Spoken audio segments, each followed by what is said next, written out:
Good afternoon to all of you.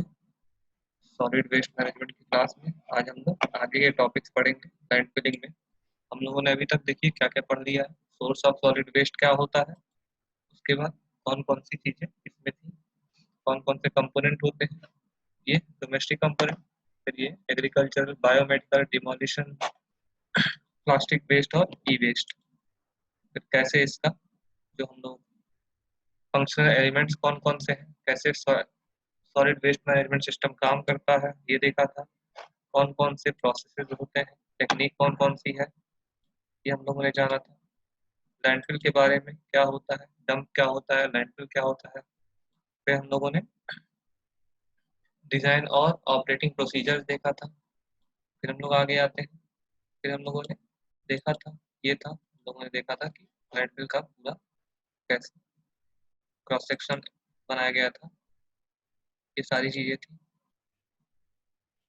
ये site selection के बारे में हम लोग पढ़ चुके थे, कौन से क्राइटेरिया को लेकर साइट सिलेक्शन होता है। 5 चीजें हम लोगों ने इसमें पढ़ी थी। उन पांचों के बारे में अलग अलग डिस्कशन भी किया गया था। ठीक है, आप लोग के सिलेबस में हम लोग आगे बढ़ते हुए देखते हैं, एक टॉपिक आता है लीचेट। ठीक है, लीचेट के बारे में हम लोग कंप्लीट कर लेंगे और लैंड फिलिंग प्रोसेस भी इसमें कंप्लीट हो जाएगा, तो हम लोग काफ़ी चीज़ें इसमें ये खत्म हो जाएंगी। काफ़ी क्या, ये पूरा लैंड फिलिंग का प्रोसेस जो है हम लोगों का वो एंड हो जाएगा आज का। तो लीचेट होता क्या है, देखिए होता क्या है कि जो सॉलिड वेस्ट होता है वो मान लीजिए हम लोग जो डोमेस्टिक वेस्ट या घर से निकाल रहे हैं, मान लीजिए कि जो हम लोगों ने जो किचन वेस्ट निकल, किचन वेस्ट में भी सब्जियों के टुकड़े हो जाते हैं या फिर कोई भी ऐसा वेस्ट निकलता है, तो जरूरी रहता है कि वो सॉलिड स्टेट में भी हो। वो बाहर जैसे जैसे डिग्रेड होगा उसके अंदर से एक लिक्विड फॉर्मेशन होता है, उस लिक्विड जो होता है उसे ही हम लोग बोलते हैं leachate. A liquid that has pass through और इमर्ज फ्रॉम सॉलिड वेस्ट, यानी कि सॉलिड वेस्ट से वह लिक्विड जो सॉलिड वेस्ट से पास हो जाए या फिर उसी में इमर्ज हो जाए, वो क्या हो, सॉल्युबल हो, सस्पेंडेड हो, या फिर ऐसे मटेरियल हो को या जो कि वेस्ट से प्रोड्यूस हो रहे हैं, यानी कि remove from such waste. In such waste से हम लोग निकलता है। इनका जो फ्लो होता है वो नॉर्मली डाउनवर्ड होता है, लेकिन कभी कभी जो है ये फ्लो जो होता है डाउनवर्ड होता है, लेकिन कभी कभी ये जो फ्लो होता है वो लैटरली या फिर साइड साइड से भी ये बाहर निकलने लगता है, लैटरली भी निकलने लगता है। Sides of the escape from sides of the landfill. देखिए ये क्या करता है, ग्राउंड वाटर और सरफेस वाटर सप्लाई दोनों को ही पॉल्यूट करता है। ये जो लीचेट है ये क्योंकि वेस्ट से निकल रहा है, तो क्या होगा कि ये जो भी वाटर में जाएगा, अगर मिलता है पानी से मिल जाएगा, तो वो उसको कंटामिनेट करेगा। कंटामिनेट करेगा इसका मतलब कि उसके अंदर के पॉल्यूटेंट उसमें जो सॉलिड वेस्ट के अंदर जो हम लोग के पॉल्यूटेंट्स हैं वो जाके क्या करेंगे, वो मिक्स हो जाएंगे किससे, हम लोगों के जो सरफेस वाटर या ग्राउंड वाटर सोर्स है। अगर उससे सप्लाई से ये हम लोग के जाके लिंक हो गया, तो वही पानी हम लोग पीते हैं, वही काम हम लोग काफी सारी चीजों में यूज करते हैं, तो वहां पे ये चीज हम लोग को दिक्कत कर सकती है। जो डिग्री ऑफ पॉल्यूशन होता है वो डिपेंड किस चीज पे करता है, वो डिपेंड करता है कि लोकल जियोलॉजी क्या है और हाइड्रोजियोलॉजी क्या है, यानी कि वैसे कि पानी का वहाँ पे क्या क्या प्रॉपर्टी है या पानी के बारे में कौन कौन सी चीज़ है, उस जगह का ह्यूमिडिटी ज़्यादा है, ये क्या चीज़ है, वो सारी चीज़ें इसमें है। उसके साथ ही साथ वेस्ट का नेचर कैसा है और जो निकल रहा है वो वेस्ट किस तरह से है। ठीक है, उसकी ससेप्टिबिलिटी क्या है। तो लैंडफिल क्या होता है, तो इस कंडीशन में हम लोग को क्या करना रहता है कि लैंडफिल की जो जहाँ पे हम लोग लैंडफिल बनाते हैं, यहाँ पे हम लोग लैंडफिल की पूरी साइट बैठाते हैं, उस जगह को साइटिंग, उसकी डिजाइनिंग और जो कंस्ट्रक्शन प्रोसीजर है उसको हम लोग को इस तरह से बनाया जाना चाहिए कि वो लीचेट को कंट्रोल कर सके। ठीक है, क्योंकि होता क्या है कि सरफेस वाटर को अगर सप्लाई को उसने कंटामिनेट किया है तो उसको हम लोग प्रोसेस को, ठीक है पैसे लगेंगे कर सकते हैं, लेकिन अगर ग्राउंड वाटर कभी अगर कंटामिनेट हो गया तो उसको बहुत ही, उसकी सफाई के लिए बहुत ही ज्यादा पैसे लगेंगे। ठीक है, ऊपर से देखिए ड्रिल करेंगे, उसके बाद क्लीनिंग करेंगे, बहुत सारी चीजें हैं इसमें, उसके अलग अलग प्रोसेसेस हैं। तो ग्राउंड वाटर को हम लोग को क्लीन करने के लिए बहुत ज्यादा वो कॉस्टली हो जाएगा। इसको लगभग ये जितने में हम लोगों का लैंडफिल साइट बनाएंगे उससे ज्यादा तो हम लोग ग्राउंड वाटर की सफाई में लगा देंगे। तो इसीलिए क्या करते हैं कि इस तरह से हम लोगों को अपना साइटिंग करनी है, लैंडफिल साइट बनाना है कि और उसका कंस्ट्रक्शन करना है कि जो लीचेड का माइग्रेशन है वो क्या हो जाए, वो कंट्रोल हो जाए, वो कंट्रोल में रहे ताकि वो ग्राउंड वाटर को कंटामिनेट ना करे, सरफेस वाटर का कंटामिनेट ना करे। तो इसके लिए चीजें दी हुई हैं। तो लीचेड क्या होता है, वो यही है, एक तरह का लिक्विड होता है, वो सॉल्युबल सस्पेंडेड या फिर ऐसा मटेरियल होता है जो कि वेस्ट से निकलता है, ठीक है, जो कि आसपास के वेस्ट जो वाटर है सप्लाई उसमें आके मिक्स हो जाता है, ठीक है। अब देखिए composition of and properties, leches की कंपोजिशन क्या क्या चीजें हैं, इसमें कौन कौन सी चीजें हैं। तो इसमें क्या होता है, एक तो soluble component of waste, waste का सॉल्युबल कंपोनेंट, जो भी चीजें उस वेस्ट में होंगी वो चीजें उसका सॉल्यूशन की तरह के फॉर्म में वो उसमें भी लीचेट में भी रहेगा। और उसका जो डिग्रेडेशन प्रोडक्ट है, ठीक है, पानी में अगर चला जाता है, अगर देखिए अगर होता क्या है कि अगर ये परकोलेट होके ये जो इतना पानी की तरह से होता है, लिक्विड मान के चलिए पानी की तरह होता है, वो क्या करता है कि वो परकोलेट करके लैंडफिल से परकोलेट करके कहाँ चला जाता है, वो चला जाता है वाटर, ठीक है। जब वाटर में चला जाता है इसका डिग्रेडेशन, तो उसके अंदर की चीजों को, उसके अंदर के पॉल्यूटेंट्स को बढ़ा देता है। तो जो लीचेट है वो किस चीज पे डिपेंड करता है, देखिए लैंडफिल साइट पे कितना पानी है, अगर लैंडफिल साइट पे वाटर अवेलेबल है, वहाँ पे पानी है, तो वहाँ पे क्या होगा, वो पानी से आखिर मान लो अगर पानी हम लोग किसी चीज पे डाल दें, ये धूल अगर मान लीजिए मिट्टी है, मिट्टी भी पानी डाले तो मिट्टी तो बह के जाती है। तो अगर उसी तरह से जो हम लोग का सॉलिड वेस्ट है उस पर पानी पड़ेगा, तो उसका वो भी उसके अंदर का सॉल्युबल जो कंपोनेंट है वो भी उसमें जाएंगे, सॉलिड वेस्ट के सॉल्युबल कंपोनेंट वो भी वाटर में मिक्स होंगे। तो वहाँ पे पानी की अवेलेबिलिटी क्या है, यानी ग्राउंड वाटर सोर्स हाई है या लो है, ये सारी चीजें वहाँ पे डिपेंड करती हैं। लैंडफिल की सरफेस कंडीशन क्या है, जैसे कि बात कीजिए हमने क्या कहा था कि 1.5 मीटर का हम लोग लैंडफिल करते हैं, फिर इसके ऊपर एक लेयर डालते हैं सॉइल की, फिर उसके ऊपर हम लोग लैंडफिल करते हैं, फिर सॉइल की लेयर डालते हैं। तो उसकी सरफेस कंडीशन क्या है लैंडफिल की। फिर रिफ्यूज स्टेट क्या है, कि जो निकल रहा है उसका रिफ्यूज, जो हम लोगों ने कहा था ना कि हम लोग क्या करते हैं कि वेस्ट निकालते हैं उसके बाद अलग अलग देखते हैं कि उसके बाद उसको अलग करते हैं कि ये प्लास्टिक वेस्ट है, ये अलग क्या बोलते हैं, ये डोमेस्टिक वेस्ट है, ये एग्रीकल्चरल वेस्ट है, ये सारी चीजें अलग अलग देखते हैं। तो वो कौन सा वेस्ट उसमें ज्यादा है ये देखेंगे। फिर जो कंडीशन ऑफ सराउंडिंग स्टेटा, यानी कि सॉइल अगर मान लीजिए हम लोगों का एक तरह से मान लें, अगर हम लोग का नीचे का सैंड है और दूसरी जगह पे क्ले है, तो क्या होगा, सराउंडिंग स्ट्रेटा, अगर एक पे सैंड का स्ट्रेटा है और एक के नीचे क्ले का स्ट्रेटा है, तो आप क्या कहोगे, सैंड से होकर ज्यादा तेजी से परकुलेट कर जाएगा वो ये नीचे, ठीक है, क्योंकि क्ले के ग्रेन टू ग्रेन जो इंटरग्रेनुलर जो स्पेस रहता है वो कम रहेगा। और जब इंटरग्रेनुलर स्पेस कम रहेगा तो उस कंडीशन में क्या होगा, इसको नीचे तक जाने के लिए थोड़ा ज्यादा मेहनत करनी पड़ेगी परकुलेट करने के लिए, ठीक है। तो वैसे ही हम लोग यहाँ पे अगर सैंड रहेगा तो ज्यादा तेजी से परकुलेट कर पाएगा, क्योंकि उसके ग्रेन्स के बीच का जो पोरोसिटी उसकी ज्यादा होगी। तो कंडीशन सराउंडिंग स्ट्रेटा का क्या है वो भी डिपेंड करता है। फिर मेजर फैक्टर क्या क्या होते हैं, सच है यही सारी चीजें थी। वाटर अवेलेबिलिटी, जो वाटर अवेलेबिलिटी है वो कैसे इफेक्ट होगी, देखिए उस एरिया में प्रेसिपिटेशन यानी कि बरसात कैसी हो रही है, वहाँ का सरफेस रनऑफ कैसा है, जो वेस्ट का डिकम्पोजिशन हो रहा है उसमें लिक्विड कैसा है, वो किस तरह का डिकम्पोजिशन होता है।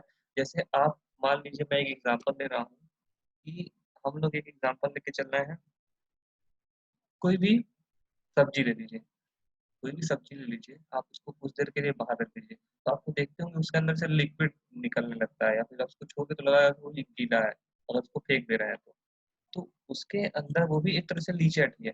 तो लिक्विड बेस्ड डिस्पोजल कैसा है, वाटर बैलेंस इक्वेशन, ये आप लोग हाइड्रोलॉजी में पढ़ रहे होंगे, वाटर बैलेंस इक्वेशन उस एरिया का कैसा है लैंडफिल का, ठीक है। वो जो वाटर बैलेंस इक्वेशन होता है लैंडफिल साइट पर, वो या तो निगेटिव होना चाहिए या तो फिर वो 0 होना चाहिए। ठीक है, ये चीज ध्यान दीजिएगा कि लैंडफिल साइट पे जो वाटर बैलेंस इक्वेशन है वो या तो जी नेगेटिव हो या तो 0 हो। ठीक है, यानी कि कोई भी एक्सेस लीचेट जो हो वो प्रोड्यूस ना हो। ठीक है, लीचेट क्या, पानी अगर उस जो हम लोग का सॉलिड वेस्ट है उसके ऊपर अगर पानी गिरेगा तो उसके बीच के होते हुए वो नीचे जाएगा, वो आखिर उसके पॉल्यूटेंट्स को भी तो लेके जाएगा। तो इसको एक तरह से इक्वेशन दिया जा सकता है, LO जो मैंने लीचेट बोल दिया, एक तरह से ये लीचेट है, लीचेट का इक्वेशन बना दिया हमने, LO water balance equation. LO क्या है, free leachate retained and site, यानी कि कितना लीचेट निकल में पानी लिक्विड मिल रहा है, टोटल लिक्विड इनपुट आई। ठीक है, इवेपोरेशन लॉस, कितना इवेपोरेशन हो रहा है, यानी कि कितना लीचेट आ रहा है, ये आई है। उसके बाद इवेपोरेशन, कितना इवेपोरेट हो जा रहा है, वो ई है, ई से डिनोट किया गया है। ए है कि वेस्ट की एब्जॉर्प्शन कैपेसिटी क्या है, वेस्ट कितना एब्जॉर्ब कर ले रहा है अपना, उसके एब्जॉर्प्शन कैपेसिटी कितनी है, ए से डिनोट किया गया है। और वेट ऑफ वेस्ट डिस्पोज, कितना वेट जो है वेस्ट का डिस्पोज हुआ है। तो ये जो है हम लोगों का इक्वेशन बना है, इसी से हम लोग देखते हैं। ठीक है, अब देखिए कॉमन टॉक्सिक कंपोनेंट, क्योंकि हम लोग कंपोनेंट्स कंपोजिशन की बात कर रहे हैं, कौन कौन से टॉक्सिक कंपोनेंट्स होते हैं। तो मेन टॉक्सिक कंपोनेंट होते हैं अमोनिया और हैवी मेटल्स होते हैं, जो कि अगर बहुत ही कम मात्रा में भी अवेलेबल है तो वो अगर हम लोगों के फूड चैन या कि फूड चैन का अगर हिस्सा है तो वो बहुत कम मात्रा में भी हैजार्डियस है, हम लोगों को वो नुकसान पहुंचा सकते हैं। अमोनिया और हैवी मेटल, और जो कि हैवी मेटल्स और अमोनिया तो हम लोग का लीचेट का मेन टॉक्सिक कंपोनेंट है। यानी कि अगर लीचेट प्रोड्यूस हो रहा है तो उसके अंदर सबसे पहले तो अमोनिया और हैवी मेटल्स ही होगा, जो कि बहुत ही कम स्टेट में, यानी कि बहुत ही कम होने पर भी हैजार्डियस है। ठीक है, तो इस तरह से इसका मतलब क्या होता है कि जो प्रेजेंट है अमोनिकल नाइट्रोजन जो हम लोग का प्रेजेंट है उसका मतलब क्या होगा। इसका मतलब ये है कि अगर हम लोग के जो सॉलिड वेस्ट है उसके अंदर अमोनिकल नाइट्रोजन ये अगर प्रेजेंट है, इस तरह के कोई भी हैवी मेटल्स या फिर अमोनिया प्रेजेंट है, तो क्या होता है, इसको लीचेट को हम लोग को साइड पर ले जाने से पहले ही ट्रीटमेंट करना पड़ेगा। ठीक है, और उसको यानी कि हम लोगों का जो साइड के पहले ही हम लोग क्या करेंगे, इस लीचेट को ट्रीट करेंगे और उसको क्या करेंगे, डिस्चार्ज कर देंगे सीवर में। ठीक है, since there is no natural biochemical path for its removal। देखिए, क्योंकि हम अमोनिया और हैवी मेटल को अलग करने का कोई भी हमारे पास नेचुरल बायोकेमिकल तरीका नहीं है, इसलिए हम लोग क्या करें, ये इन्होंने दिया था, इन्होंने कहा था, ठीक है, अली, इन्होंने कहा था कि कोई भी हमारे पास नेचुरल बायोकेमिकल रास्ता नहीं है अमोनिया को रिमूव करने के लिए, इसीलिए इस लीचेट को हम लोग क्या करते हैं, हम लोग क्या करते हैं, इस अमोनिकल नाइट्रोजन अगर उसमें पाया जा रहा है तो उसको हम लोग पहले से ही ऑफसाइट ही उसको ट्रीटमेंट कर लेते हैं, और ट्रीटमेंट करने के बाद जो निकलता है उसको हम लोग क्या करते हैं, सीवर में जो लीचेट है उसको बाहर, लीचेट को बाहर कर देते हैं। ठीक है, तो ये हम लोगों का ये है लीचेट कंपोनेशन। जो अब लीचेट का जो कंपोने कंपोजिशन है वो क्या होता है कि वो टाइम और लोकेशन के हिसाब से बदलता रहता है। ठीक है, जैसे मान लीजिए हमारे यहाँ 4 सीजन है कि बरसात होगी, फिर गर्मी होगी, बरसात होगी, जाड़ा होगा, फिर गर्मी होगी, फिर ऐसे ही हम लोग के यहाँ जो सीजन है उसमें अलग अलग ह्यूमिडिटी ज़्यादा है तो लीचेट ज़्यादा होगा, गर्मी ज़्यादा है तो इवेपोरेशन ज़्यादा होगा। तो जो वाटर बैलेंस इक्वेशन हम लोगों ने यहाँ पे बनाया था लीचेट के लिए, तो वो इसको कह सकते हैं, वो वेरी करेगा टाइम और लोकेशन के अकॉर्डिंग। ठीक है, अब उसकी क्वालिटी क्या क्या होती है, लीचेट मैकेनिज्म में लीचेट क्वालिटी क्या क्या होती है, देखिए इसमें इसमें सॉल्युबल मटेरियल्स होते हैं।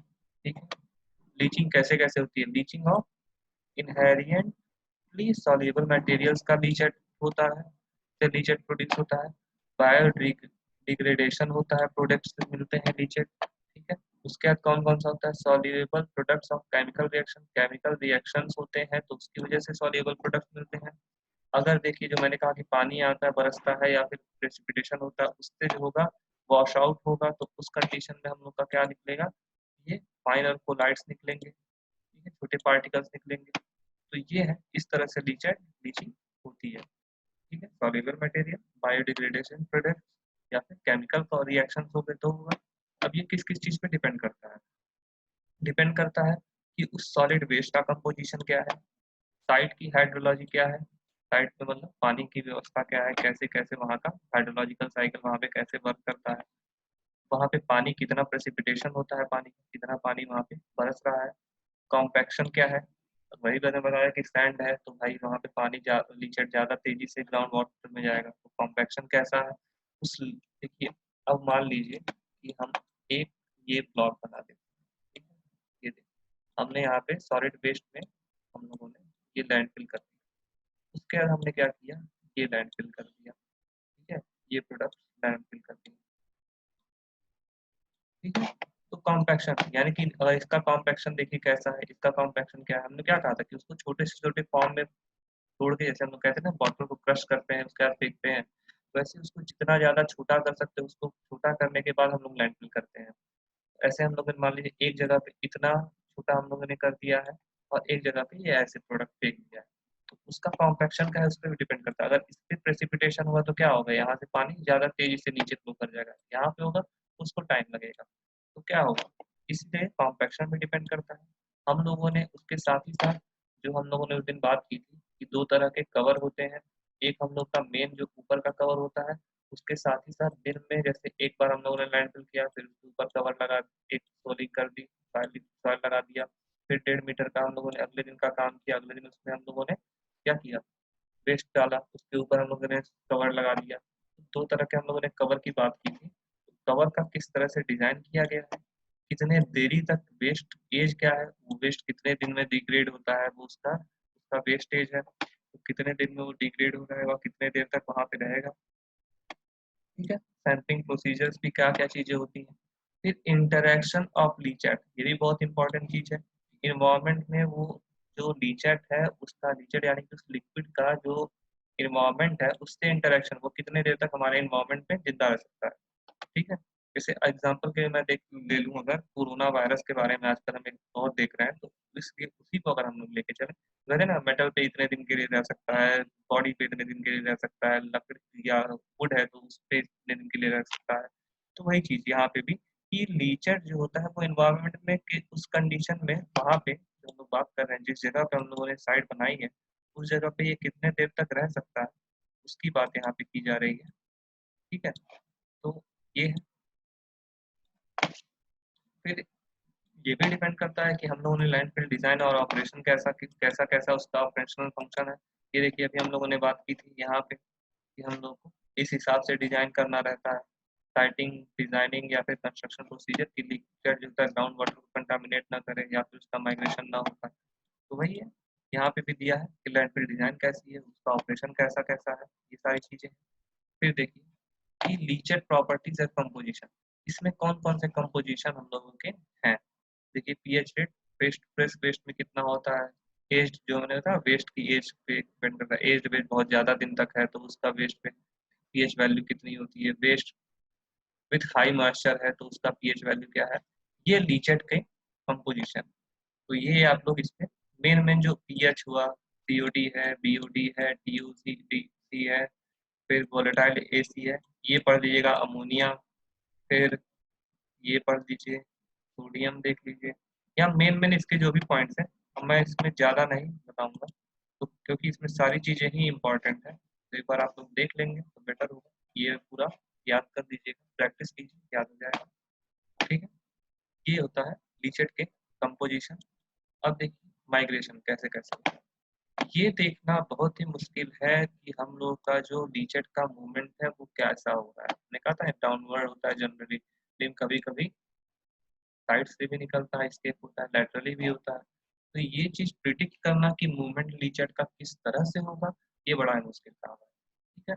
तो हम लोग क्या करते हैं, जो कंट्रोलिंग फैक्टर होता है इसके माइग्रेशन का, यानी कि आसपास में कैसा इन्वायरमेंट है, उसकी आसपास की सराउंडिंग जियोलॉजी कैसी है और हाइड्रो जियोलॉजी कैसी है, वही बताता है कि उसका माइग्रेशन कैसा होगा, यानी कि लीचेट किस डायरेक्शन में जाएगा, कैसा उसका माइग्रेशन होगा, वो एक जगह से दूसरी जगह किस वे में जाना है, डाउनवर्ड जाएगा कि लेटरल जाएगा, वो सराउंडिंग जियोलॉजी और हाइड्रोजियोलॉजी पे डिपेंड करता है।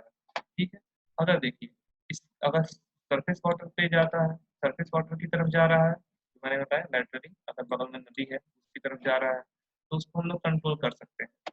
लेकिन अगर ग्राउंड वाटर सोर्स की तरफ जा रहा है, जो हमने पहले बात की, बहुत ही डिफिकल्ट हो जाएगा उसको कंट्रोल करना और उसको सफाई करना, और बहुत ही ज़्यादा कॉस्टली हो जाएगा। लगभग शायद हम लोगों ने लैंडफिल के साइट बनाने में लगाया उससे ज़्यादा ही होगा।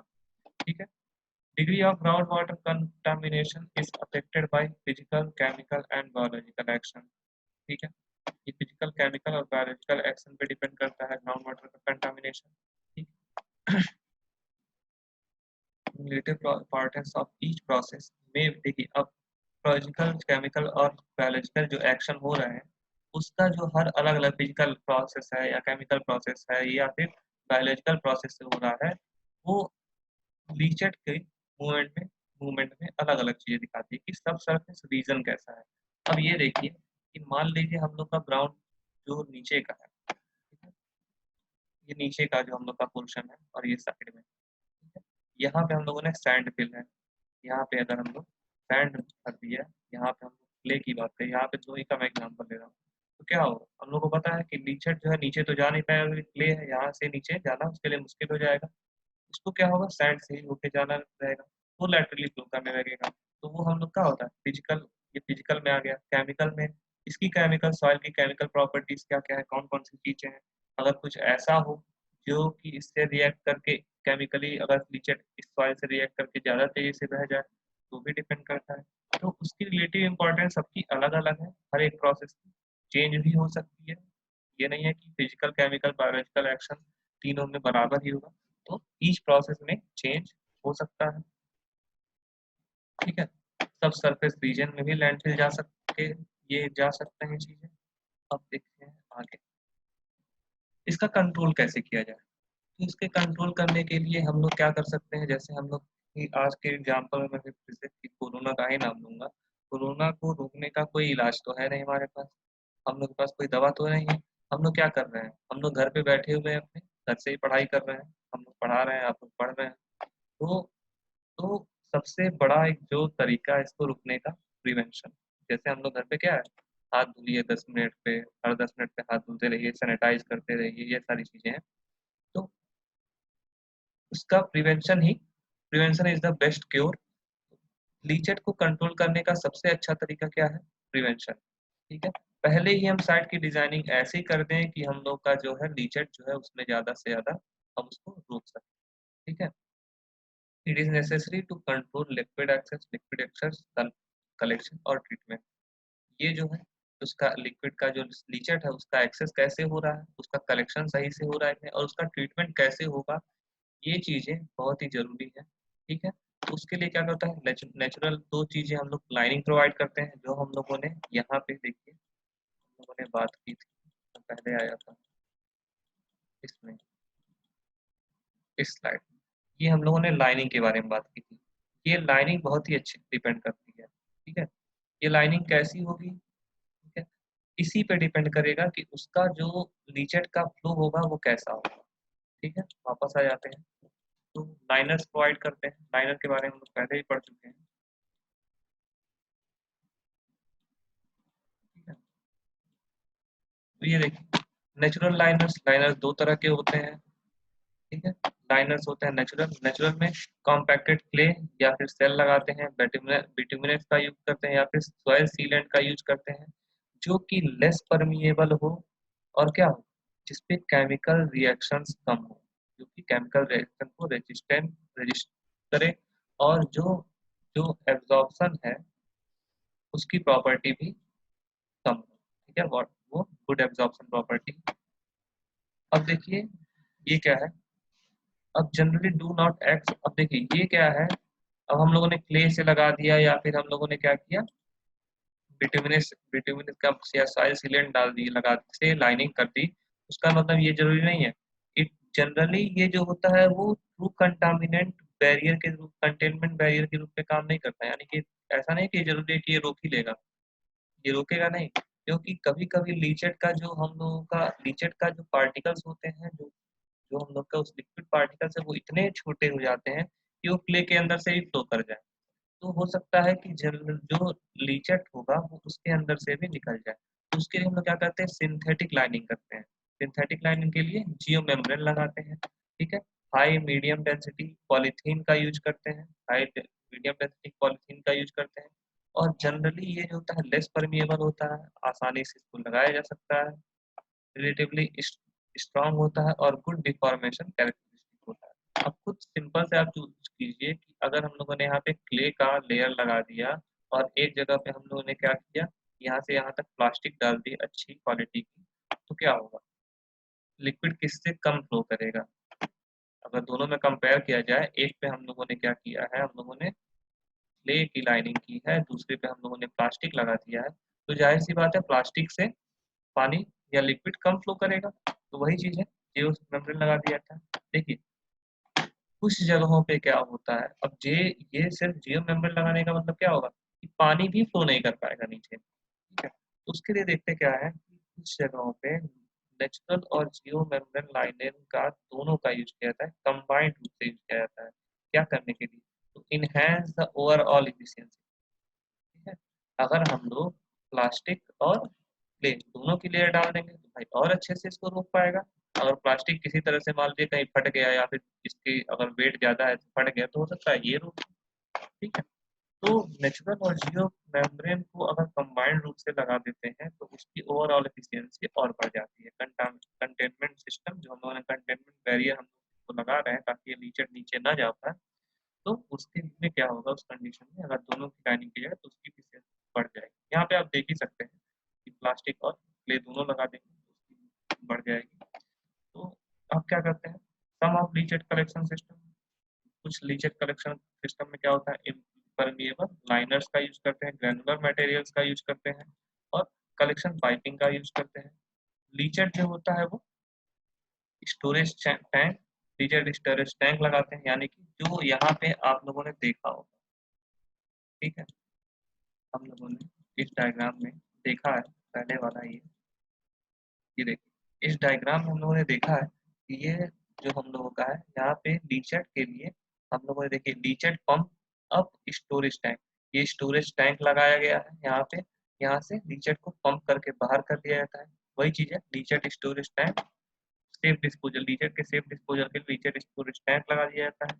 कलेक्शन पाइप लगा दिया जाता है कि यहाँ से पाइप में यहाँ पे कहीं कलेक्ट होगा तो वहाँ से हम लोग निकालते चले जाएंगे। तो ये सारी चीजें यहाँ पे हम लोग देख सकते हैं। ठीक है। अब आते हैं हम लोग आगे, ट्रीटमेंट। ठीक है। ट्रीटमेंट क्या होता है, कैसे कैसे ट्रीटमेंट किया जा सकता है, तो उसके लिए हम लोग क्या कर सकते हैं, concentration of various substance occurring in leachate are too high to be discharged to surface water। यानी कि जो लीचेट का कंसंट्रेशन होता है उसको सरफेस वाटर में डिस्चार्ज करने के लिए या फिर सीवर में डिस्चार्ज करने के लिए उसका कंसंट्रेशन बहुत ही ज़्यादा होता है, या फिर उसके अंदर बहुत सारे सब्सटेंस पाए जाते हैं। इसका मतलब यही है, इन कॉन्सेंट्रेशन को कम करने के लिए, ये रेडमी वाले को हम भाई दीज कॉन्सेंट्रेशन, इन कॉन्सेंट्रेशन को हम लोग क्या करेंगे कि इसको रिड्यूस करेंगे। कैसे रिड्यूस करेंगे, बाय रिमूवल और ट्रीटमेंट ऑफ बोथ। ठीक है। इस इन कॉन्सेंट्रेशन को, this concentration have to be, इन कॉन्सेंट्रेशन को क्या करना पड़ता है हमको, क्या करना रहता है, रिड्यूस करना होता है।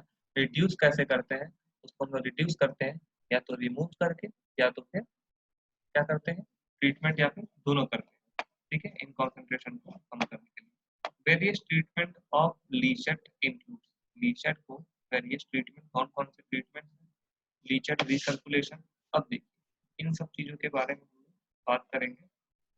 ठीक है। हम लोग इसके बारे में बात करेंगे कि लीचेट रिसर्कुलेशन क्या होता है। ये सिंपलेस्ट फॉर्म ऑफ ट्रीटमेंट है। ठीक है। सिंपलेस्ट फॉर्म ऑफ ट्रीटमेंट है। Recirculation of leachate reduce the hazardous nature of leachate. आप लोगों ने इन्वायरमेंटल में चीजें पढ़ी होंगी एरोबिक रिएक्शन और नॉन एरोबिक रिएक्शन या अनएरोबिक रिएक्शन आप लोगों ने पढ़ा होगा। ठीक है, एरोबिक रिएक्शन और एनारोबिक रिएक्शन आप लोगों ने पढ़ा होगा। सिंपलेस्ट फॉर्म ऑफ ट्रीटमेंट है। इसमें क्या किया जाता है कि ये जो हम लोग सॉइल हम लोगों का यहाँ पे हम लोग का जो लैंडफिल कर रहे हैं, यहाँ पे हम लोग कलेक्शन टैंक बनाया है, जो लीचेट है, इसी को हम लोग इसमें वापस रिसर्कुलेट कर देते हैं। रिसर्कुलेट कर देंगे तो जो ये तो भाई, क्योंकि ये क्या है, एक तरह से इसके अंदर केमिकल चीजें ज्यादा है, वो क्या करेंगे, इसको इसकी डिग्रेडेशन की प्रोसेस को बढ़ा देंगे। ठीक है, जो इस वेस्ट से क्या होगा, रिसर्कुलेट करने से हेल्प करेगा जो वेट को वेट द वेस्ट वेस्ट को वेट करने के लिए, गीला करने के लिए, और उसके बायोडिग्रेडेशन को इंक्रीज कर देगा, जो आप लोगों ने इन्वायरमेंटल इंजीनियरिंग में, वेस्ट वाटर इंजीनियरिंग में पढ़ा होगा। ठीक है, इसको क्या करेंगे, रिसर्कुलेट कर देंगे। लीचट इकट्ठा किया, उसको फिर से वापस इसमें लगा डाल दिया, तो क्या होगा, वो रिसर्कुलेट एक तरह से चेन की तरह काम करने लगेगा। तो रिसर्कुलेट करेंगे, जब रिसर्कुलेट करेंगे तो बायोडिग्रेडेशन इसका ज्यादा होने लगेगा। ठीक है, आगे आते हैं बायोलॉजिकल ट्रीटमेंट का। ये तो क्या था हम लोगों का, पहला लीचेट रिसर्कुलेशन करते हैं। दूसरा कौन सा ट्रीटमेंट होता है, एक होता है बायोलॉजिकल ट्रीटमेंट। इसमें क्या करते हैं, हम लोगों ने बात की थी बायोलॉजिकल ऑक्सीजन डिमांड, आप लोग जानते होंगे। इसमें क्या करते हैं, बीओडी, अमोनिया और सस्पेंडेड सॉलिड्स को अलग करते हैं। अब क्या करते हैं, leachate from land field waste, ठीक है, can be readily degraded by biological mean due to high convert of volatile fatty acid. क्योंकि देखिए उसमें जो लीचेट होता है उसके अंदर फैटी एसिड बहुत ज्यादा होता है, उस लिए कंडीशन में हम लोग बायोलॉजिकल ट्रीटमेंट बहुत ही अच्छे से कर सकते हैं। इसके लिए जो कॉमन मेथड हम लोग यूज करते हैं, उसका काम हो, उसमें हम लोग एरेटेड लैगून का बना देते हैं। एरेटेड लैगून भी वेस्ट वाटर इंजीनियरिंग में है आप लोगों के, एरेटेड लैगून बनाते हैं।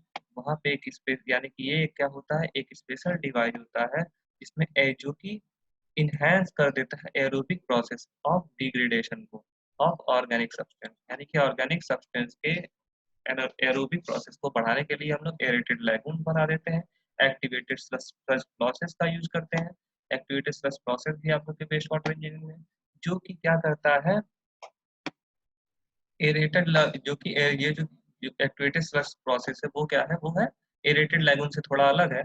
और डिस्चार्ज स्लज इज रिसर्कुलेटेड, जो स्लज बचता है, और उस स्लज को क्या किया जाता है, उस स्लज को हम लोग क्या करते हैं, रिसर्कुलेट करते हैं उसको बार बार, वो जो हम लोगों ने उसमें बात की थी टीचर रिसर्कुलेशन, वही चीजें इसमें भी करते रहते हैं। और क्या किया जाता है, बीओडी और अमोनिया के रिमूवल में वो काम आता है। जो स्लज निकलता है एक्टिवेटेड स्लज प्रोसेस में, वो क्या करता है, बीओडी और अमोनिया रिमूवल में काम आता है। ठीक है, अब देखिए, अगर थोड़ा से भी कंडीशन में उसमें सीओडी है, यानी कि केमिकल ऑक्सीजन डिमांड है, तो रोटेटिंग बायोलॉजिकल कॉन्ट्रैक्टर का यूज किया जाता है। ठीक है, सच दैट कैसा होता है, biomass is brought into contract which circulate which circular blade fixed to a common axle which is rotated। ये भी आप लोगों के उसमें इन्वायरमेंटल इंजीनियरिंग में है। ठीक है, रोटेटिंग बायोलॉजिकल कॉन्ट्रैक्टर्स लगा देते हैं अगर सीओडी है तो। उसके उससे क्या होता है, उससे भी अमोनिया का रिमूवल होता है। एरोबिक एनारोबिक ट्रीटमेंट सिस्टम भी लगा सकते हैं, अगर उसके अंदर हम लोगों का क्या करते हैं, ऑर्गेनिक सब्सटेंस के साथ साथ एनारोबिक सब्सटेंस भी है, तो उस कंडीशन में एनारोबिक ट्रीटमेंट सिस्टम लगाते हैं, का यूज करते हैं। ठीक है, फिल्टर का फर्मेंटेड इन फिल्टर का यूज करते हैं। फिर अब देखिए एनारोबिक फिल्टर्स या फिर एनारोबिक लेगून्स या फिर डाइजेस्टर का यूज किया जाता है। अगर देखिए ऑर्गेनिक कंपोनेंट है तो हम लोग एरेटेड लैगून, सिंपल सी चीज है। इसमें क्या करता है, बीओडी को कम किया जाता है, बीओडी खत्म किया जाता है, अमोनिया और सस्पेंडेड सॉलिड को निकाला जाता है। कैसे कर सकते हैं, क्योंकि इसमें high content of volatile fatty acids होते हैं। अगर ऑर्गेनिक सब्सटेंस है तो उसको अलग करने के लिए एरोबिक प्रोसेस का यूज करते हैं, जिसमें हम लोग एरेटेड लैगून का यूज कर लेते हैं, या फिर एक्टिवेटेड स्लज प्रोसेस का यूज करते हैं। और जो स्लज निकलता है उसको हम लोग वापस रिसर्कुलेट करते रहते हैं, जो कि बीओडी और अमोनिया रिमूवल में हमारे काम आता है। ठीक है, अब आगे क्या है, अगर थोड़ा सा भी उसके अंदर सीओडी है तो उस कंडीशन में हम लोग रोटेटिंग बायोलॉजिकल कॉन्ट्रैक्टर का यूज करते हैं, जो कि अमोनिया के रिमूवल में काम आता है।